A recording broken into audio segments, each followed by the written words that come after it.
La sala del tribunal estaba repleta aquella mañana de martes. El aire denso llevaba el olor de madera barnizada y papeles antiguos, mezclado con el perfume caro de los abogados y la tensión palpable de quienes aguardaban justicia. En el centro de todo, un hombre de cabellos canosos y manos temblorosas permanecía sentado en el banquillo de los acusados, esposado, con la mirada perdida en algún punto distante que solo él podía ver.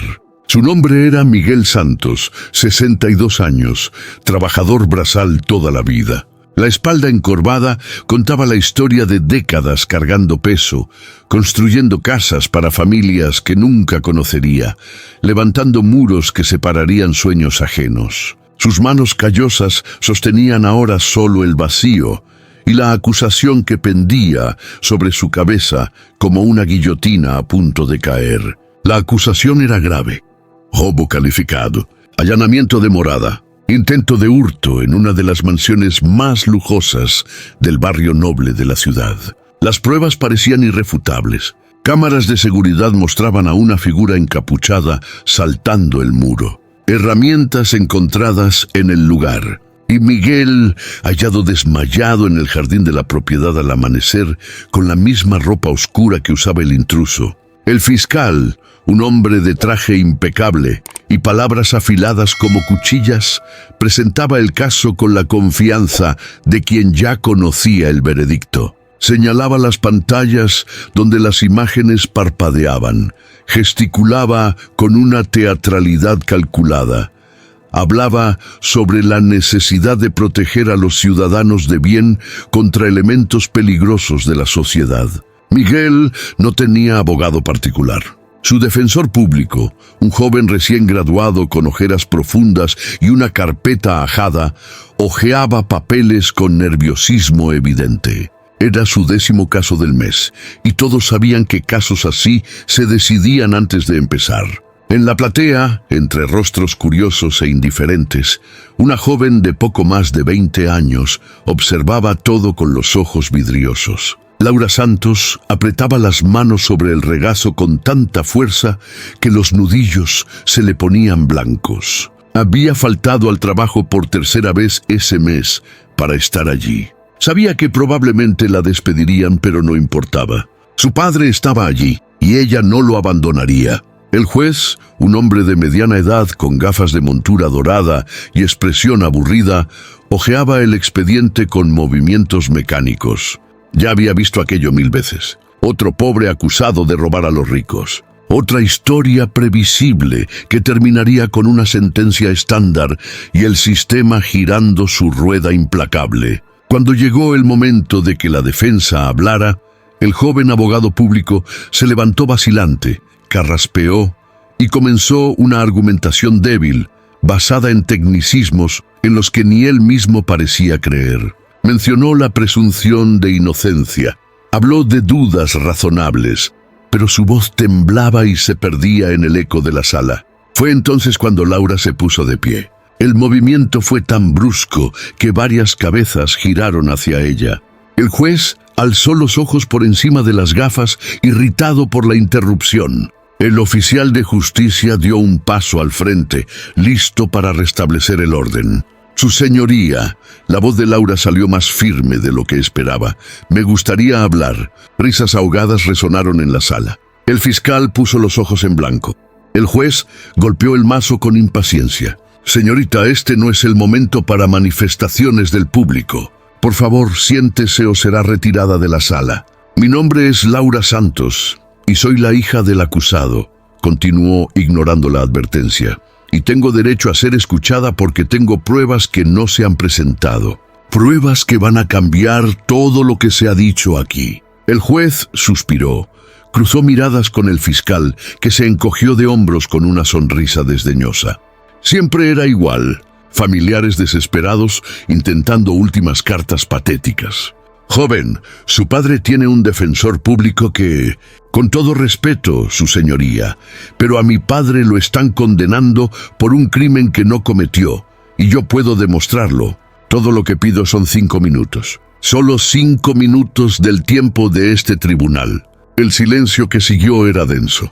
El juez estudió el rostro de Laura, vio la determinación arder en aquellos ojos jóvenes y algo en él, tal vez un vestigio de humanidad sepultado bajo años de procesos repetitivos, cedió. 5 minutos, ni un segundo más. Laura caminó hasta el frente, las piernas temblando pero los pasos firmes. De un bolso gastado sacó un portátil viejo y algunos papeles. Miguel, en el banquillo, la observaba con una mezcla de orgullo y desesperación. Le había rogado que no viniera, que no se involucrara, pero allí estaba su niña, luchando por él como siempre lo había hecho. «Señoras y señores», comenzó Laura, conectando el portátil al proyector, «mi padre trabajó toda la vida como albañil. Se levantaba a las 4 de la mañana y volvía a las 8 de la noche. Nunca faltó un solo día.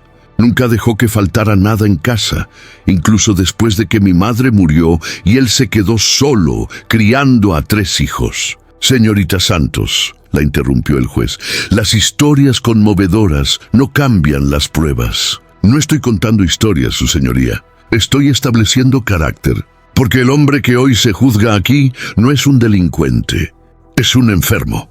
Murmullos recorrieron la sala. En la pantalla, Laura proyectó un documento médico. Hace 6 meses, a mi padre le diagnosticaron un tumor cerebral. Aquí está el informe del Hospital Central. El tumor está localizado en el lóbulo frontal, afectando sus funciones cognitivas, su capacidad de juicio y, lo más importante, provocando episodios de confusión mental severa. El fiscal se levantó claramente irritado. «Su señoría, eso no fue presentado en autos, porque mi padre se negó a usar su enfermedad como excusa», respondió Laura, con la voz quebrándose ligeramente. «Tiene tanto orgullo que prefirió ser visto como criminal antes que como un hombre enfermo. Pero yo no voy a permitir que eso ocurra». Clicó al siguiente slide. Aparecieron más documentos, recetas médicas, historial de consultas. En los últimos 3 meses, mi padre tuvo 5 episodios documentados de desorientación severa. En uno de ellos, lo encontraron a 3 kilómetros de casa sin saber cómo había llegado allí. En otro, entró en la casa del vecino creyendo que era la suya. Todo está aquí, registrado y atestiguado. La sala estaba ahora en silencio. Incluso las risas habían cesado. El juez se inclinó hacia adelante, estudiando los documentos que Laura presentaba. «La noche del supuesto delito», continuó, «mi padre tomó la medicación equivocada. Yo estaba trabajando en turno nocturno y no estaba allí para verificar. Tomó el doble de la dosis de un sedante fuerte mezclado con el medicamento para el tumor. Aquí está la declaración del médico explicando los efectos secundarios: alucinaciones, pérdida de conciencia del entorno, conducta errática». Hizo una pausa, secándose las lágrimas que empezaban a caer. Mi padre no estaba intentando robar a nadie. Estaba perdido, confuso, asustado. Las cámaras muestran a un hombre saltando el muro, pero no muestran la forma descoordinada en que se movía. No lo muestran cayéndose 3 veces. No lo muestran llorando y llamando por el nombre de mi madre, que murió hace 5 años. Laura sacó otro documento. «Tengo aquí la declaración del encargado de la propiedad, a quien solo se escuchó superficialmente. Dijo que cuando encontró a mi padre, estaba acostado en el jardín, murmurando cosas sin sentido, pidiendo perdón a alguien llamado Elena, el nombre de mi madre. No llevaba nada en los bolsillos. No había nada sustraído. Las herramientas encontradas eran un manojo de llaves de nuestra casa y una foto antigua de nuestra familia». El fiscal parecía menos confiado ahora. El juez se había quitado las gafas y las limpiaba lentamente, señal de que estaba procesando la información. «Pero aquí está la parte que más importa», dijo Laura con la voz cobrando fuerza, «y aquí es donde hago una propuesta a este tribunal». Se volvió directamente hacia el juez, con los ojos fijos en los suyos. «Su señoría, sé que usted sufre dolores crónicos de espalda. Lo vi levantarse con dificultad algunas veces. Vi la forma en que se apoya en la mesa». El juez frunció el ceño sorprendido. Se oyeron algunas risas nerviosas. Laura alzó la mano. «No estoy siendo irrespetuosa. Estoy estableciendo un hecho porque es relevante para lo que voy a proponer. Soy fisioterapeuta. Me gradué hace 2 años. Trabajo con rehabilitación neurológica y ortopédica. Y hago la siguiente propuesta. Libere a mi padre y yo curo sus dolores. El tribunal estalló en risas. El mazo golpeó repetidamente. ¡Orden! ¡Orden en la sala! El fiscal estaba de pie gesticulando. Su señoría, esto es absurdo. ¡Es una payasada! Es una apuesta, respondió Laura con calma, por encima del tumulto. Y hablo en serio. Deme 30 días, 1 mes para tratarlo, sin costo alguno. Si al final de ese periodo usted no siente mejoría significativa, mi padre acepta la sentencia que se determine. Pero si lo logro, usted reconsidera su caso en base a las evidencias médicas que presenté. Señorita Santos, así no funciona el sistema, dijo el juez, aunque había algo distinto en su voz ahora, una curiosidad que antes no estaba. Sé que no es así como funciona, admitió Laura, pero el sistema tampoco debería condenar a un hombre enfermo que necesita tratamiento, no prisión. Mi padre no es un peligro para la sociedad, es un peligro para sí mismo. Necesita ayuda médica, supervisión, cuidado, y tendrá todo eso conmigo. Dejaré mi trabajo si es necesario. Estaré con él las 24 horas del día. Me aseguraré de que no represente riesgo para nadie. Respiró hondo, con la voz temblorosa pero decidida. Pero no voy a dejar que se pudra en una celda cuando lo único que ha hecho toda su vida es trabajar honestamente para dar una vida digna a sus hijos. No voy a permitir que este sistema roto destruya lo que queda de un hombre bueno, solo porque es más fácil que mirar realmente las evidencias. El silencio que siguió fue absoluto. Miguel lloraba abiertamente ahora, las esposas tintineando mientras se llevaba las manos al rostro.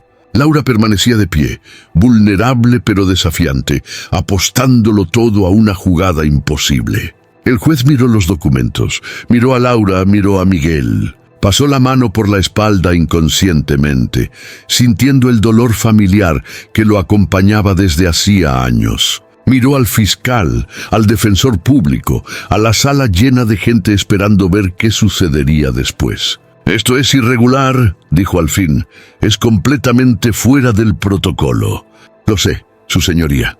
Podría crear un precedente problemático. O podría crear un precedente de compasión y sentido común».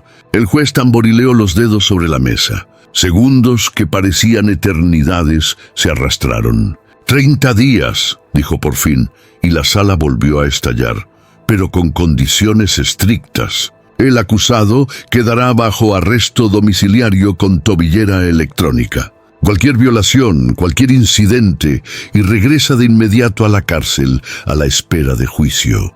En cuanto al tratamiento propuesto, acepto ser evaluado, pero eso no influirá en mi decisión final. La decisión se basará únicamente en las evidencias médicas presentadas sobre el estado mental del acusado la noche del incidente.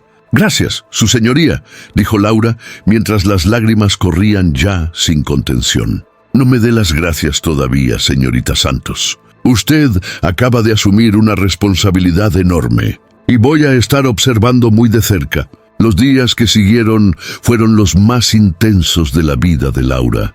Convirtió la sala de la pequeña casa en un consultorio improvisado. Estudió el caso del juez a través de los registros médicos que él le proporcionó. Escéptico pero curioso. Y por encima de todo, cuidó de su padre con una dedicación que rozaba el heroísmo. Miguel inició el tratamiento adecuado para el tumor. Una combinación de quimioterapia y radiación que lo dejaba débil, pero lúcido. En los momentos de claridad, tomaba la mano de su hija y le pedía perdón por todo. Ella siempre respondía lo mismo. «No tienes nada de qué disculparte, papá. Tú me diste todo. Ahora me toca a mí cuidarte». El juez acudía 3 veces por semana a las sesiones. Al principio escéptico y formal, poco a poco empezó a relajarse. Laura trabajaba con precisión quirúrgica, combinando técnicas de fisioterapia con ejercicios específicos, orientaciones posturales y un programa de fortalecimiento muscular. En la segunda semana, el juez admitió que estaba durmiendo mejor. En la tercera, canceló una cita con el cirujano que le recomendaba operación. Al 25º día llegó a la sesión caminando de forma distinta, más erguido, con menos dolor visible en el rostro. ¿Cómo aprendiste esto?, preguntó un día, genuinamente curioso. Mi padre, respondió Laura simplemente. Trabajó con dolor toda su vida y nunca se quejó. Vi su sacrificio y decidí que quería ayudar a las personas que sufren en silencio. Personas como él, personas como usted. En el 30º día, el tribunal se reunió de nuevo. La sala estaba aún más llena que antes. La historia se había difundido. Los reporteros se agolpaban en las puertas. Las cámaras estaban situadas estratégicamente. El juez entró caminando con normalidad, sin apoyarse en nada. El fiscal lo notó. Todos lo notaron. Los procedimientos comenzaron formalmente. Se presentaron nuevos informes médicos. Un psiquiatra forense declaró que, dadas las condiciones médicas de Miguel y la medicación incorrecta, era altamente probable que se encontrara en un estado de completa desorientación la noche del incidente. El dueño de la mansión, llamado a declarar nuevamente, admitió bajo juramento que no se había robado nada, que no se había causado ningún daño real más allá de una teja rota cuando Miguel cayó del muro. Cuando llegó la hora de la sentencia, el juez habló durante largos minutos sobre la justicia, sobre la diferencia entre la letra de la ley y el espíritu de la ley, sobre la necesidad de ver a las personas más allá de las acusaciones. El sistema de justicia existe para proteger a la sociedad, dijo, pero también para proteger a los inocentes. Y me queda claro, después de revisar minuciosamente todas las evidencias médicas y testimoniales, que Miguel Santos no es un delincuente. Es un hombre enfermo que se encontraba en una situación fuera de su control. Hizo una pausa mirando directamente a Laura, pero este caso me enseñó algo más. Me enseñó sobre la fuerza del amor familiar, sobre el coraje de una hija que se negó a aceptar la injusticia, sobre cómo a veces la verdadera justicia exige mirar más allá de los procedimientos estándar y ver la humanidad delante de nosotros. La sentencia fue clara. Miguel Santos sería absuelto de todos los cargos. En lugar de prisión, sería derivado a tratamiento médico integral, supervisado por un equipo que Laura ayudaría a coordinar. Cuando el mazo golpeó, Laura corrió a abrazar a su padre. Miguel, más delgado y frágil, pero con los ojos claros y lúcidos, sostuvo a su hija como si fuera lo más preciado del mundo. Porque lo era. Tras la sesión, el juez llamó a Laura en privado. «Realmente lo hiciste», dijo con una leve sonrisa. «Apostaste por algo imposible y ganaste». «Aposté por la verdad, su señoría, y por la bondad que aún existe en las personas cuando se detienen a mirar de verdad. Mis dolores», dijo llevándose la mano a la espalda. «Por primera vez en 7 años puedo moverme sin sentir esa agonía constante». «Cumpliste tu palabra». «Siempre cumplo», respondió Laura. «Lo aprendí de mi padre». Meses después, la pequeña casa de la familia Santos había cambiado. Con la ayuda de donaciones que llegaron tras difundirse la historia, Laura pudo montar un consultorio de fisioterapia de verdad. Atendía a personas que, como su padre, habían trabajado toda la vida en labores pesadas y ahora sufrían las consecuencias. Miguel, en remisión del tumor, ayudaba en lo que podía.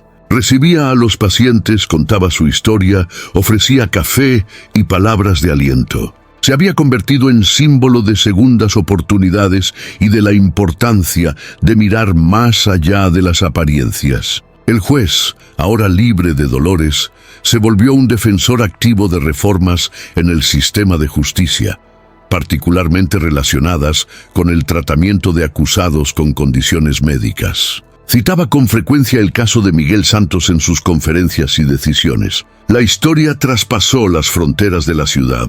Invitaron a Laura a hablar en universidades sobre la intersección entre salud y justicia. Ella siempre aceptaba y siempre terminaba con el mismo mensaje: nunca renuncies a las personas que amas. Nunca aceptes la injusticia como inevitable.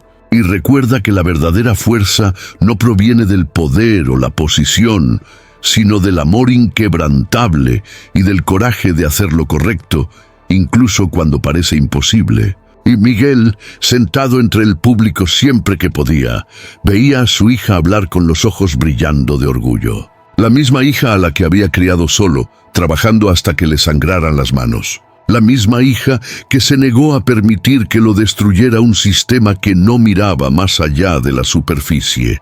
Ella había dicho que lo pondría de pie, y no solo en el sentido legal, sino en todos los sentidos posibles. Lo había curado no solo de la acusación injusta, sino también de la vergüenza, de la desesperanza, de la sensación de haber sido olvidado por el mundo. Y en el proceso había demostrado algo fundamental, que un corazón decidido y una causa justa pueden mover incluso los tribunales más rígidos. Que la compasión todavía tiene poder, que el amor de una hija puede desafiar sistemas enteros, que a veces lo imposible ocurre cuando alguien se niega a aceptar cualquier otra posibilidad.